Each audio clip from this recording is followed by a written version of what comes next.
Well, good morning. Happy Monday. It is Monday, the 13th of April, and we are almost halfway through April, and then we are through May, and then we're into the summertime, and then it begins all again. Hope you had a great week. I went with the middle schoolers of our school to Cottonwood, Arizona, and we went to Out of Africa, which is a wildlife park. We went to the Camp Verde. It is in the Verde Valley, and it is an old historic camp. And they had actors that dressed up in Civil War era costumes and pointed out all the things that they had, which was very, very educational. They showed us the money, some of the items and utensils that they carried around with them. Of course, as you go through the exhibit, they have the doctor's house, and in the doctor's house, they have the tools. I'm always fascinated by the fact that one of the things that saved many, many lives during the Civil War was amputation. They would, if somebody was injured on the battlefield and the injury started to spread like gangrene, it was extremely painful. And what happened right during the time of the Civil War is that they would cut off the arm or the leg or whatever had been gangrenous, and that person would live, but they would live without an arm or a leg. And so that's why you see so many pictures after the Civil War of people that are missing limbs because they were cut off during the war. And the idea of anesthesia had been invented, but not all the doctors used it. And we saw this also in the Whaling Museum of Connecticut. In Mystic, Connecticut, there's a whaling museum, and we walked through that and saw the instruments of people who've been injured on a ship because of a rope that tied around their arm or around their leg or something as they were dropping anchor, and it never healed and it started getting gangrenous, and so they would cut off the leg. And this was also this is very common practice at that time. It was either that or die. Would you rather lose your leg or would you rather die? I mean, these are the questions that you have to ask yourself. And it's a pretty interesting question. Anyway, neither here nor there. It was really, really enjoyable. We did a service project. There is a food bank up in Cottonwood, Arizona. That was really kind of a neat food bank, and the people that were there were just lovely. And so we helped distribute food, prepare some food, and this was a good event for us. We joined with the youth of a Lutheran church up in Cottonwood, Faith Lutheran Church, Pastor Carl Schloman. Interesting little tidbit about Pastor Carl Schloman is that while I came to Christ Lutheran Vale in 2005 to 2006 as an intern, and then I went back and finished my seminary degree and then came back as a pastor in 2007. But that interim year, while I was gone, it was Pastor Carl Schloman who basically was the intern at that point. So he's a year behind me, and we enjoyed catching up, and his family, just really a awesome guy, and his wife, awesome wife.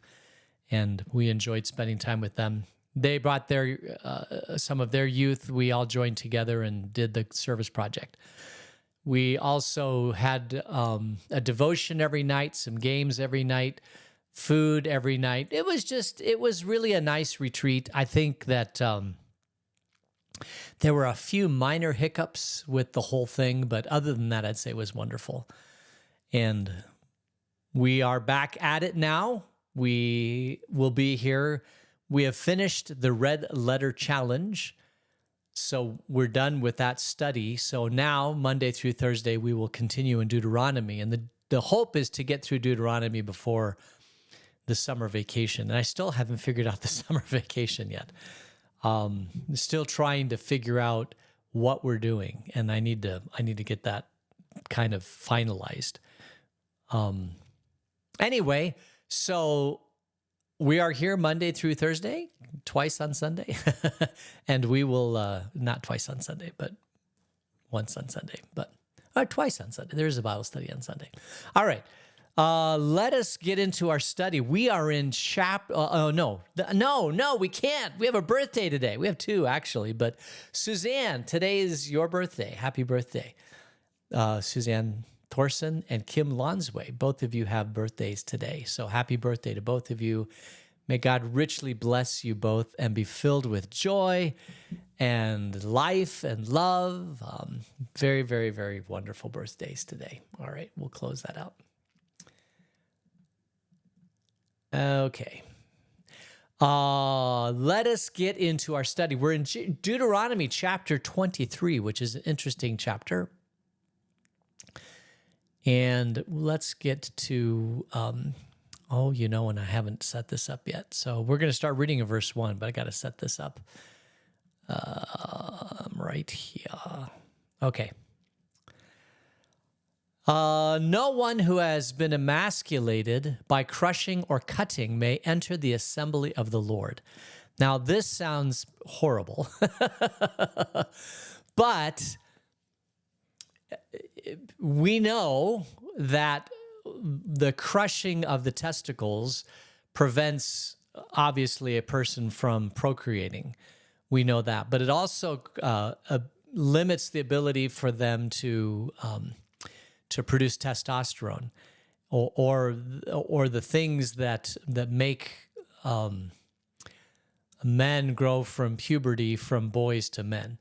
And in the animal kingdom, if you take a bull, a male cow, a bull, and you remove the testicles, they call Rocky Mountain oysters, and if you remove that, then the bull becomes a steer. And a steer is more docile, is basically emasculated. All the things that a steer will, steer, when a bull is around a bunch of female cows that are going through their hormonal cycle so that they can get pregnant, the steers can get extremely aggressive. And they can get angry. They can kill people. It's one of those things. But once you cut off the testicles of the steer, then they're emasculated. They're very docile, and can grow. They're basically male. They're basically females, right? With male parts. That's basically what they are. And you can play games like this, and do these kind of things. As a matter of fact, the other thing that happens in puberty for a boy is the voice changes. And I remember when my voice changed, I was in the Phoenix Boys Choir. And when my voice changed, you're no longer allowed to be in the boys' choir because you're no longer singing those beautiful high notes. And I love a boys' choir. I truly do. My wife thinks I'm kind of crazy, but there's just something about that pure voice that's just wonderful. Anyway, so this is the difference between a prepubescent boy and a man. But if you can keep that going for a long time, then you have a more docile individual.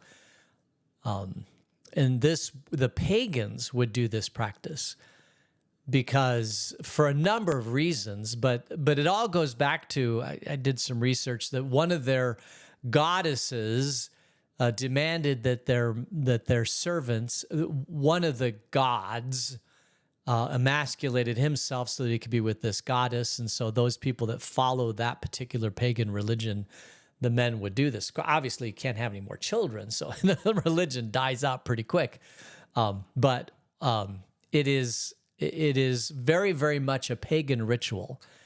And in many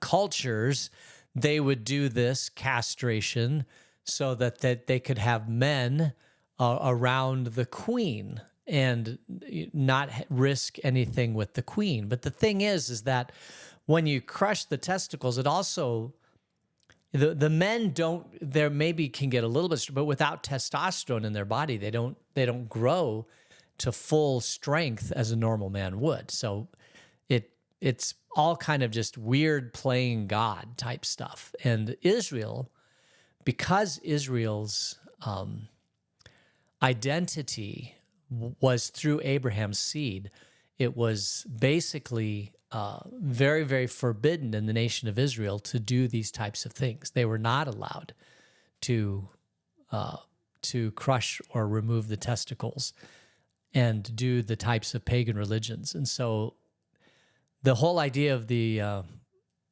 person who's been emasculated entering the assembly of the Lord, this isn't necessarily just for worship.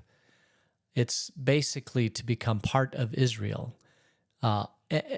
Anybody who was part of Israel had to be whole, basically.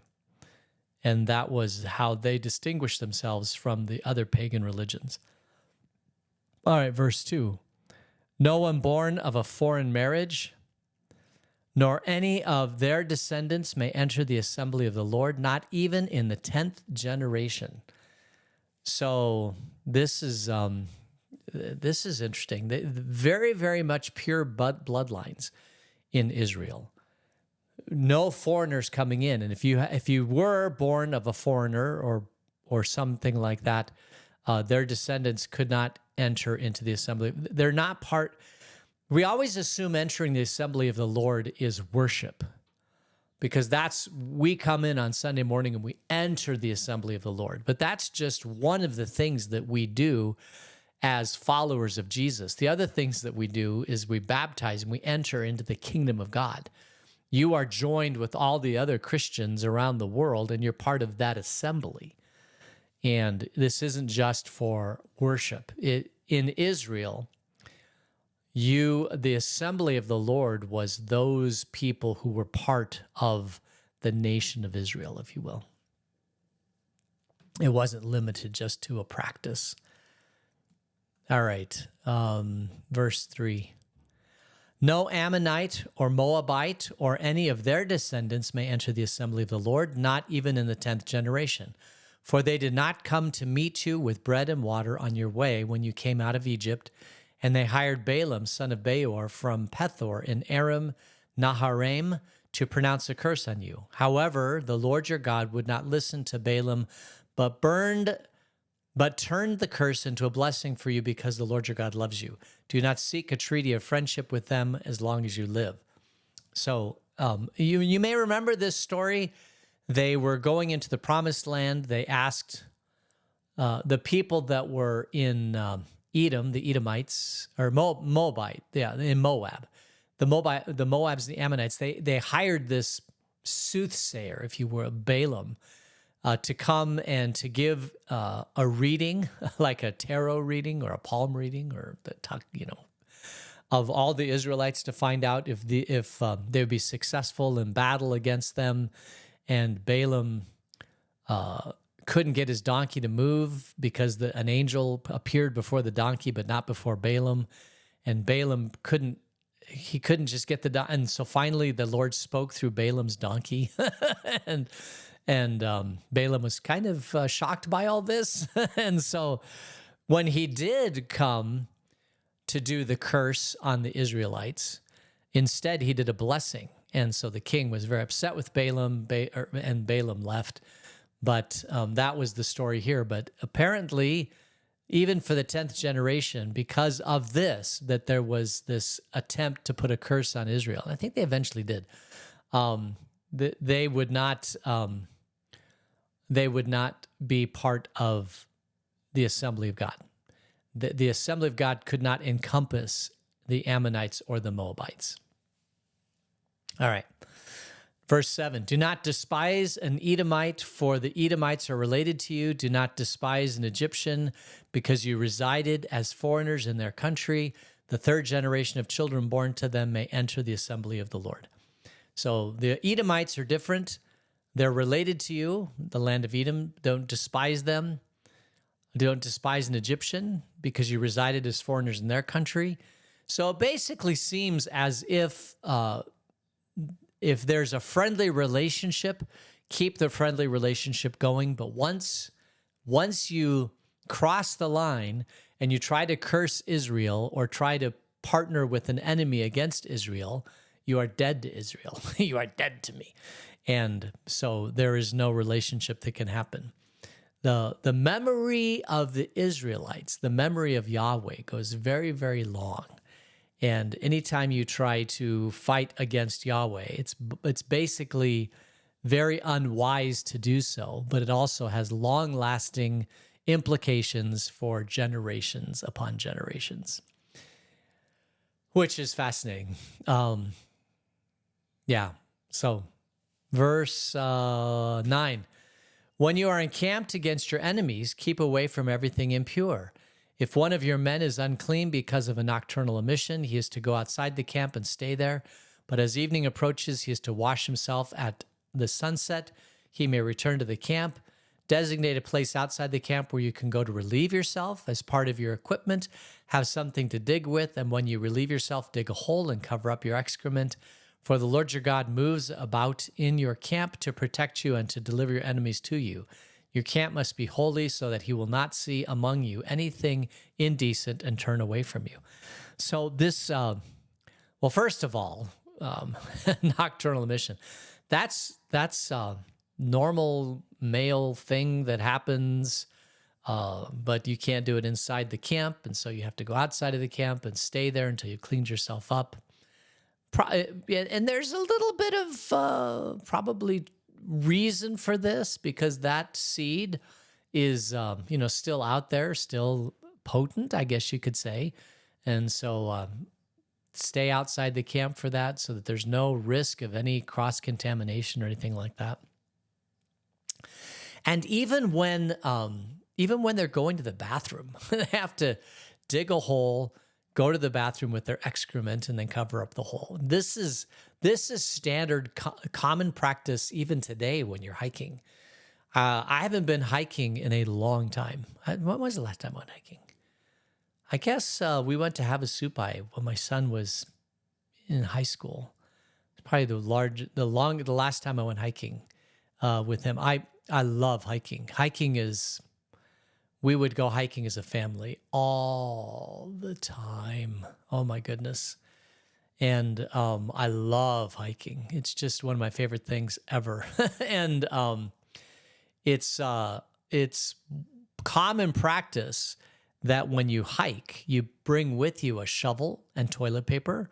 And if you have to go to the bathroom, you go, 100 yards into the wilderness, you dig a hole, you go to the bathroom, and you cover up the hole and you leave. And that basically prevents animals from digging it up. Some animals will because they're curious of the smell.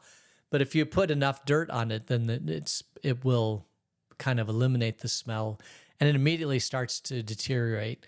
And this was a common practice even at the time of the Israelites getting ready to go into the Promised Land. That's interesting. Once you become a city, then the disposal of waste becomes more challenging. You might dig a bigger hole and build an outhouse. Rome had a whole system of eliminating waste. But even back then, they knew that waste had to be covered. We know that waste brings flies, and flies bring with it just an annoyance. And so the whole idea of covering up the waste is a good idea. Now, the whole field of civil engineering, there are many, many different parts of civil engineering, but one of them is how to deal with waste. And when I was in college, this was going to be my specialty. I was going to be a specialist in dealing with waste, processing waste, disposing of the water from. I was just fascinated by the idea that you could clean up waste to the point where it could be drinkable again by a person. We don't really do this today.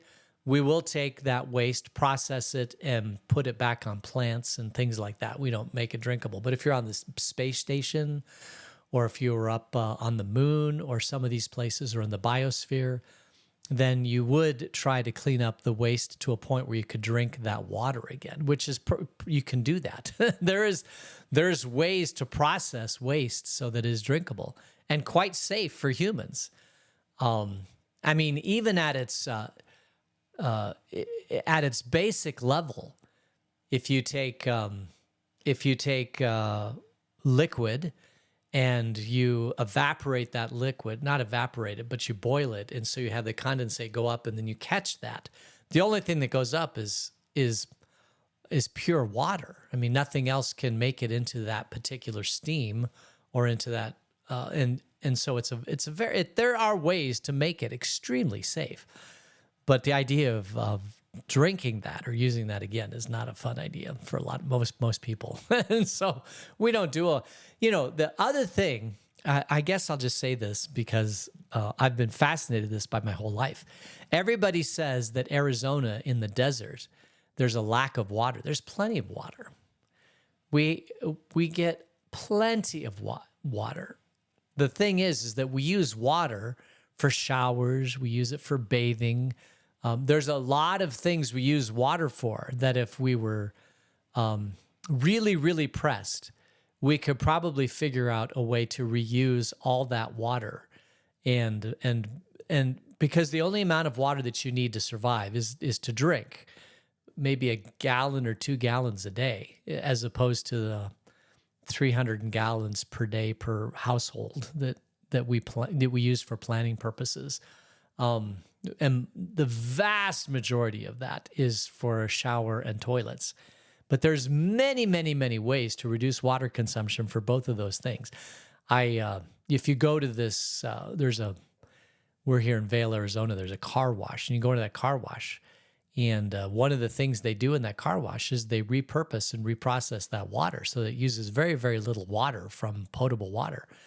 So it's much, much more environmentally friendly to go to a car wash than it is to go in your backyard or your front yard and wash with your hose, because all that water ends up, going away. But when you do it at a car wash, it's repurposed and reprocessed. Well, the same thing could happen for a human too. Anyway, I'm getting way, way, way off the point. I just find these things so fascinating that even back then they realized that you had to dig a hole. And that's a process we've been doing for a long time. Okay. A couple other miscellaneous laws. If a slave has taken refuge with you, do not hand them over to their master. Let them live among you wherever they like, in whatever town they choose. Do not oppress them. That's fascinating. So you have to, if a slave comes in your community in refuge, you do not hand them over to their master. That is huge. That tells you a lot about the heart of slavery. Why would a slave leave? Because they have a horrible master.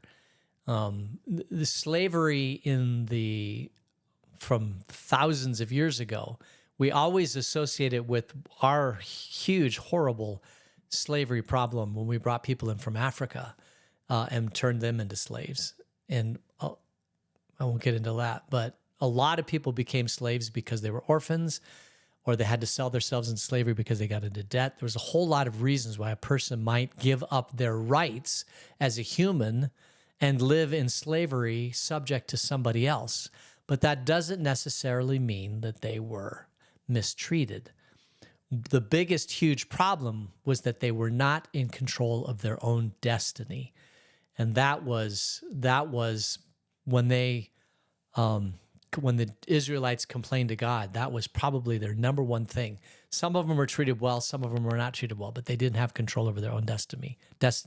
And some people are created to need control over their own destiny. Some people are fine having somebody control over their destiny, but others are not. Verse 17, no Israelite man or woman is to become a shrine prostitute. You must not bring the earnings of a female prostitute or of a male prostitute into the house of the Lord your God to pay any vow, because the Lord your God detests them both. So prostitution was back then, part of life. Verse 19, do not charge a fellow Israelite interest, whether on money or food or anything else that may earn interest. You may charge a foreigner interest, but not a fellow Israelite, so that the Lord your God may bless you in everything you put in your hand in the land you are entering to possess. If you make a vow to the Lord your God, do not be slow to pay it, for the Lord your God will certainly demand it of you and will be guilty of sin. But if you refrain from making a vow, you will not be guilty. Whatever your lips utter, you must be sure to do, because you made your vow freely to the Lord your God with your own mouth. If you enter your neighbor's vineyard, you may eat all the grapes you want, but do not put any in your basket. If you enter into your neighbor's grain field, you may pick kernels with your hands, but you must not put a sickle to the standing grain. So these are basically how they can live together. Israelites against Israelites do not charge interest or usury, but a foreigner, they're allowed to charge usury, and they can probably charge whatever they want to. A vow is more like a contract in this instance. If you promise you're going to do something, you have to fulfill that vow. You can't be slow to repay it. And if you really, really want to protect yourself and not be sold into slavery, don't make a vow, because God will insist that you honor that vow. Anytime you enter into a contract or a vow, you have to fulfill your bargain of that. And if you enter into a neighbor's vineyard or grain yard or field of harvest field, you can take just enough to survive that day, but you can't take more than that. And this was how Israel existed together as a nation. It was a way to make sure that nobody starved, but also a way that the starving person didn't game the system, basically by harvesting the fruit or the grain from the field. And these are all ways that Israelites lived together and grew as a nation. All right, so we'll leave it there. When we get back together again, we'll be in chapter 24. Let's close in prayer. Gracious God, thanks for bringing us together today to study your word and fill us with that word all day. And may we have a great day. We'll see you again next time. In Jesus' name, amen. All right. For those of you online, thank you so much for joining me. Again, happy birthday to you, Suzanne. Hope you have a great day. Hope you get a fun day today. That would be awesome. And we will all see you again tomorrow. God's blessings. Take care. Bye.